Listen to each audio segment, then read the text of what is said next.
ఆవిడ ఎలాంటిదైతే మనకి ఆవిడ చెప్పకుండా ఉండలేకపోతే ఏదోలా చెప్తుంది. ఆవిడ స్టైల్ మారిందనో ఆవిడ రూట్ మారిందనో మొత్తాన్ని ఏదో చెప్తుంది. చెప్పని ఏదోలా చెప్తుంది. ఖర్చు చేతనే మిస్ చేతనే ప్రకటిస్తుంది. ప్రకటించని చెప్పింది తప్పు కాదు, ఆవిడ తప్పుడు కాదు. ఆవిడ దేవుడికి వచ్చి ఏదో ఆవిడకి తెలిసినట్టు చెప్పింది. చెప్పని ఏదో కొంతమంది నమ్ముకున్నారు, స్తోత్రం అంతే. ఆవిడకి తీర్పు తీర్చాల్సిన దేవుడు నువ్వెవరు నేనెవరు. కానీ ఆవిడ చెప్పకుండా ఉండలేకపోతుంది. నువ్వేం చేస్తున్నావు? చెప్పట్లేదు. చెప్పడానికి నిండిపోతే చెప్తావు, కానీ నీకే నిండట్లేదు.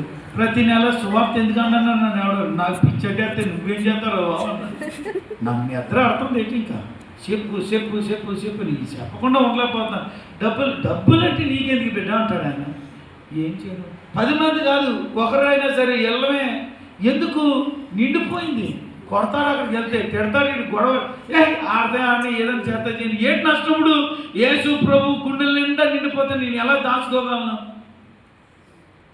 ఉండగలనా? మీతో కూర్చుంటే ఏదైనా పనికి మరమొచ్చాడు, కానీ ఆ కొంపకి ఈడిపోయాడు, ఈ కొంపకి అదిపోయిందని ఎప్పుడైనా చెప్తానా? అసలు అది ఎందుకు? చెప్పవలసిన మాటలు నా నిండిపోయి గుండు ఉండిపోతే ఆ గుండె నుంచి పొంగి పొరలిపోతాడు. ఆయన గురించి చెప్పకుండా నేను ఏమన్నా ఉంటానా? 2, 3 అవుతుంది ఒక్కొక్కరు కూర్చుంటే బలి. ఆ రోజు కారణం ఏంటంటే నిండిపోతే నేను చెబుదామనేటువంటి పొంగు వచ్చేస్తుంటే నేను ఏం చేయను? ప్రభుని గుండెల నిండా నింపుకోలేదు చాలామంది. అట్టడి కుండిపోయాడు. అది ఎప్పుడు పొంగుతుందో, ఎప్పుడు పెరుగుతుందో, ఎప్పుడు పొరులుతుందో అప్పటి వరకు నీ బతికింతే. వారు ఆ రాత్రి యేసు ప్రభు కొరకు విన్నారట, కళ్ళారా చూశారట, లేఖనాలు విసుగుపడితే అర్థమైందట. వెంటనే యెరూషలేముకు పారిపోయి యేసు ప్రభు శిష్యులు చెప్తున్నారు, ఆయన మేము చూచాం, ఆయన లేఖనాలు మేము గ్రహించాం. ఈరోజు ప్రియ దేవుని బిడ్డలారా, యేసు క్రీస్తు నేను కలుసుకుంటే, యేసు క్రీస్తు రుచి కనుక నువ్వు వేరుగా ఉంటే ఆయన గురించి ప్రకటించకుండా ఉండలేవు. నిండిపోతే ప్రకటించకుండా ఉండలేవు. ఈరోజు నీ గుండెల నిండా యేసయ్య నింపబడిన, నీ గుండెల నిండా యేసయ్య నింపబడగలిగితే ఆయన గురించి మాట్లాడకుండా ఎలా ఉంటావు? ఉండలేవు. అసలు మౌనంగా ఉండలేమండి. నేను అనుకుంటాను సమయం తక్కువైపోతుంది, కానీ ఇంకా ఎక్కువ సమయం ఉంటే బాగుండు. ఇంకా ఎంతైనా చెప్పచ్చు. చెప్పేవాడికి తీసుకుంటుందా? ఉండటం లేదే. ఇంకా చెప్పాలని ఆశ ఉంటుంది. కారణం ఏంటి తెలుసా? ఆయన గురించి చెబుతూ ఉంటే కొన్ని హృదయాలు నింపబడుతున్నాయి, కొన్ని బ్రతుకులు కట్టబడుతున్నాయి, కొంతమంది సరి చేయబడుతున్నారు, కొంతమంది ఫలిస్తున్నారు, కొంతమంది దీవించబడుతున్నారు, కొంతమంది ప్రభు రాముడు ఇప్పుడు వచ్చిన పర్లేదు నేను సిద్ధపడ్డానని సిద్ధపడుతున్నాను. హల్లెలూయా. మనలో దేవుని వాక్యము పరిపూర్ణంగా నివసింప చేయాలి. అందుకని వారు చెప్పకుండా ఉండలేక పరుగులు ఎత్తారట. వెళ్ళి చెబితే వాళ్ళందరూ ఆశ్చర్యపడి ప్రభుని కనపరిచారు.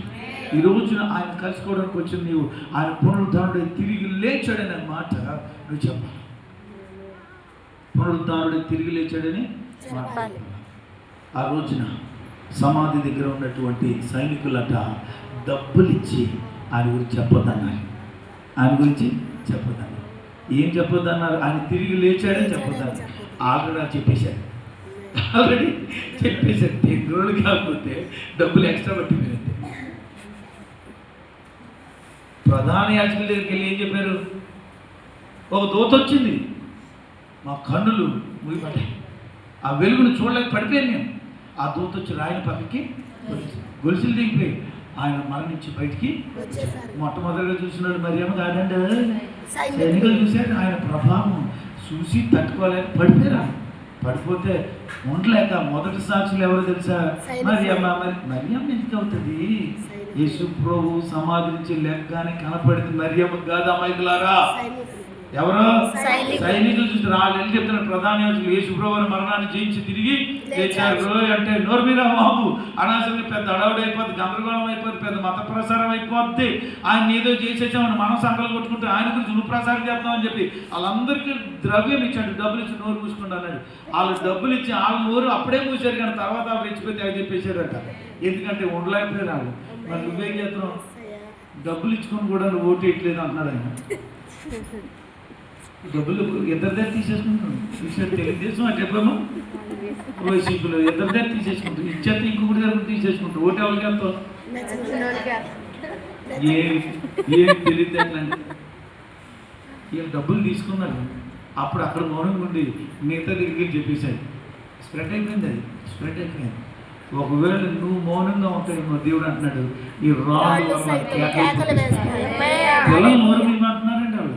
పిల్లలు నోరు ముత్తారు, రాళ్ళు కేరలేదు. నువ్వు నోరు మూసుకుని ఊరుకుంటే దేవుని వాక్యం వెళ్ళకుండా అలా ఉండిపోద్ది అనుకుంటున్నావు.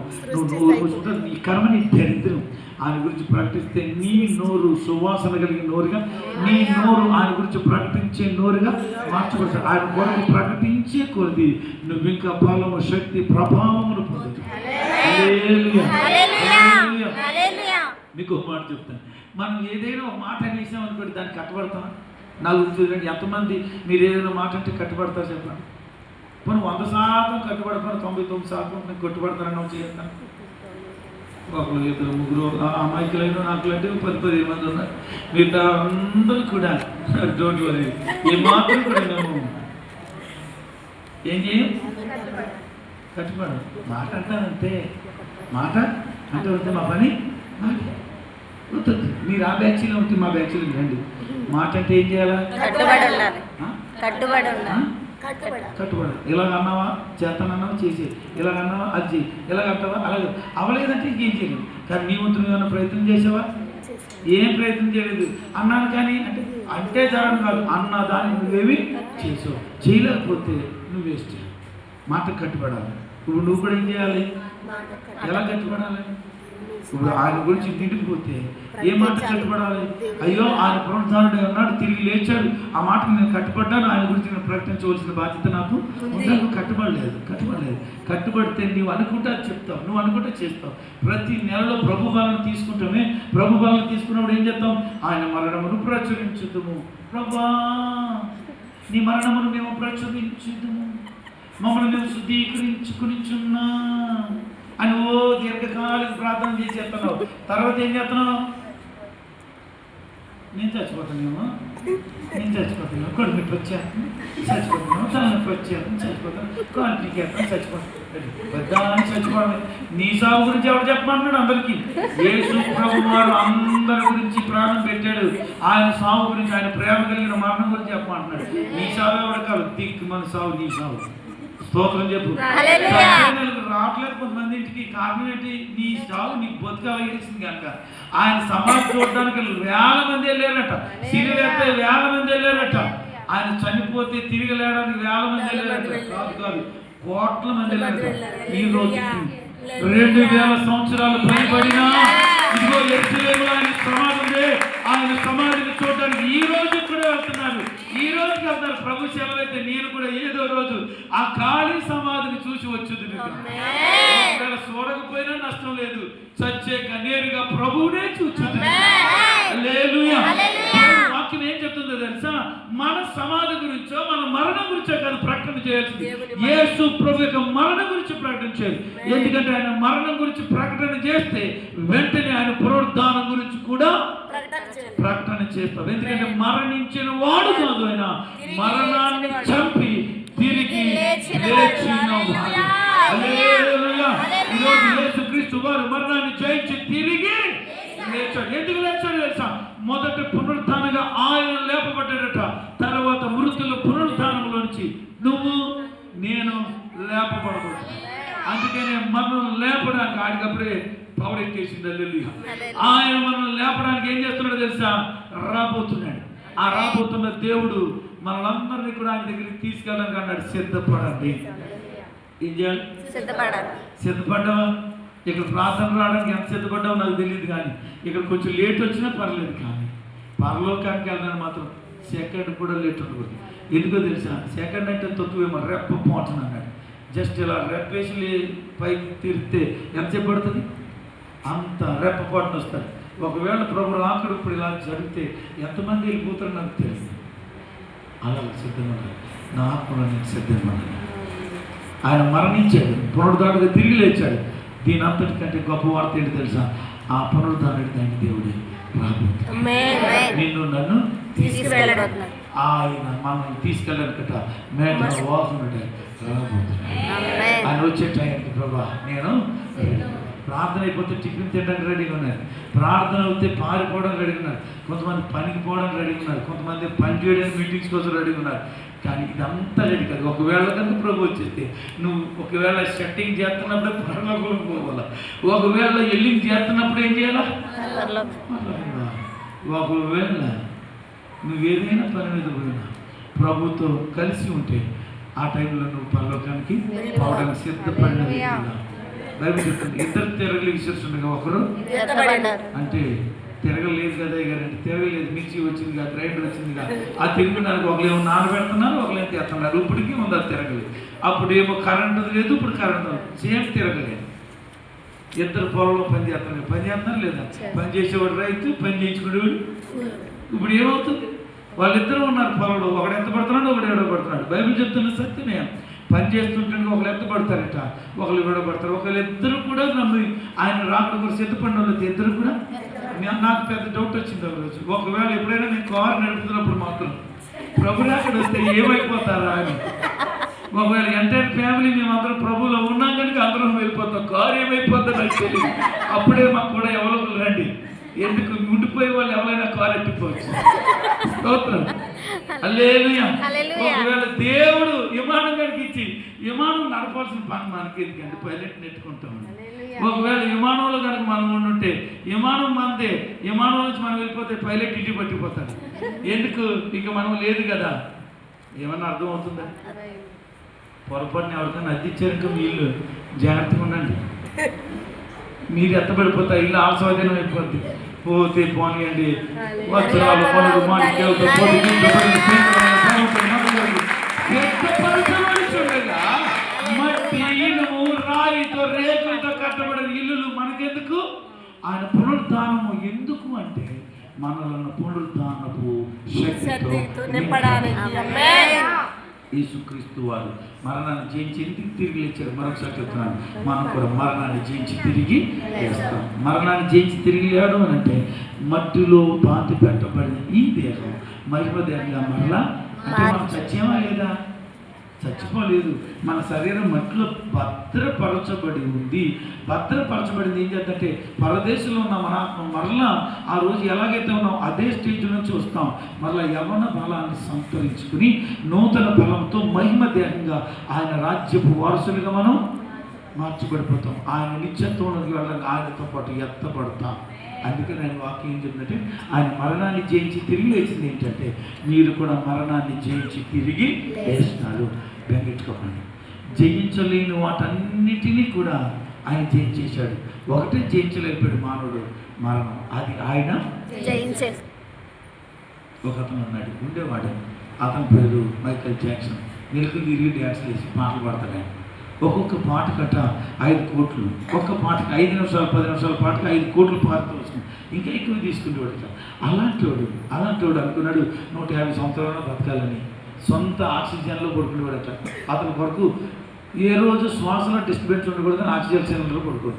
మరి మీరు ఆక్సిజన్ సిలిండర్ అంటే ఆక్సిజన్ సిలిండర్ కాదు, దానికి సంబంధించిన సెట్టింగ్ అంతా ఉంటుంది. ఒకవేళ కిడ్నీలు పాడైపోతే వెంటనే కిడ్నీలు మార్చుకోవడానికి కిడ్నీలకి డోనర్ ఒకరు కొనేసి ఆయన పోషించడం, హార్ట్కి సంబంధించిన వాడు పోషించడం. ఆయన దగ్గర ఎప్పుడు 12 మంది డాక్టర్లట.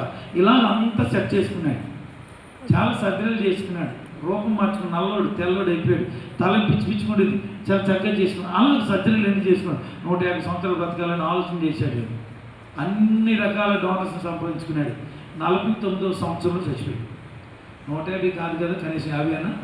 49వ సంవత్సరం చివరిలో చనిపోయాడు. అతను అనుకున్నాడు 150 సంవత్సరాలు బతుకున్నాడు. డబ్బు ఉంది, డాక్టర్స్ ఉన్నారు, ఎవరేమి నువ్వు నేను ఏదో చచ్చిపోతాను. చచ్చిపోవడం పెద్ద గొప్పని కాదు. ఎవరు చచ్చిపోయినా కప్పెడవుతారు, ఎవరు చచ్చిపోయినా కొంతమంది కాల్ చేస్తారు, ఎవరు చచ్చిపోయినా ఏమి నష్టం లేదు. చచ్చిపోవడం గురించి బతకడం అంటే అవసరం లేదు, కానీ బ్రతకడం కోసం బ్రతకాలి. ఎందుకు బ్రతకాలి? బ్రతకడం కోసం బ్రతకాలి. ఎక్కడ బ్రతకడం కోసం? చాలా మంది ఇక్కడ బ్రతకడం కోసం బతికేస్తున్నారు. ఏం తిందుమా, ఏం తాగుదమా, ఏం ధరించుకుందామా అని బతుకుతున్నారు ఇక్కడ. ఎందుకంటే ఇక్కడే శాశ్వతం అనుకుని బతుకుతున్నారు. దీనిని సంపాదించుకోవడం ఆరాధపడుతున్నారు. బైబిల్ చెప్తుందంటే నీ కొరకు పరలోకంలో నేను స్థలము సిద్ధపరచా వెళుతున్నాను, నేను ఉండే స్థలంలో మీరు ఉండలాగా మరలా వస్తానన్నాడు. ఆయన వస్తాడు కనుక నువ్వు నేను ఏం చేయాలట? సిద్ధపడి ఉండాలి. ఇక్కడ దాని కొరకు సిద్ధపరచుకోవడం కాదు, అక్కడ కొరకు సిద్ధపడాలి. అక్కడికి సిద్ధపడాలంటే నువ్వు చనిపోవు, మరణించిన పునరుద్ధరణగా తిరిగి లేస్తావు. ఈ దేవుని శక్తిని నువ్వు గుర్తించాలి. అందుకని వాళ్ళకి సువార్త ప్రకటన చేసిన 3 రోజులు వాళ్ళకు మారు మనసు వస్తే ఇన్ని సంవత్సరాలు సువార్త ప్రకటించడానికి సేవకుడు ఎంచుకున్నాడు. ఆ సేవకుడు ప్రకటిస్తున్న సువార్త నమ్మి విని అంగీకరించి యేసు ప్రభు సురక్షకుడని నమ్మగలిగి బ్రతకగలిగితే నువ్వు కూడా నిత్యత్వంలోనికి వారసురాలుగా మార్చబడతావు. దేవుని స్తోత్రం కలుగుగాక. ఆయన పునరుద్ధానపు శక్తితో మనం నింపబడాలి. ఆయన పునరుద్ధానపు బలంతో మనం నింపబడాలి. నూతన పరచబడిన అనుభవంలోనికి వెళ్ళిపోవాలి. విశ్వాస పరిపక్వతలో కట్లన్నీ తెంచబడిన అనుభవంలోనికి వెళ్ళిపోవాలి. మరణమే ఏం చేయలేకపోయిందట. విజయము అనగా యేసుక్రీస్తు వారు మరణాన్ని మింగేశాడట.